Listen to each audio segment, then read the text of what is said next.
স্বামী বিজ্ঞানানন্দ, বলুন স্বামীজি। এদিকে একবার আয় তো।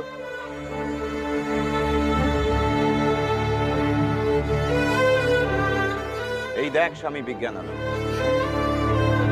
ওইখানে ওইখানে সন্ন্যাসীদের থাকার জায়গা হবে। আমার স্বপ্ন সাধন, ভজন আর জ্ঞানের চর্চায় এই মঠে যে মহাশক্তির উদ্ভব ঘটবে, সেই মহাশক্তি একদিন ছড়িয়ে পড়বে এই জগৎ সংসারের আনাচে কানাচে। মানুষের জীবনে তা গতি আনবে। জ্ঞান যোগ, কর্মযোগ, ভক্তি যোগের সমন্বয় ঘটবে এই মঠে। এই মঠের সন্ন্যাসীরা দিকে দিকে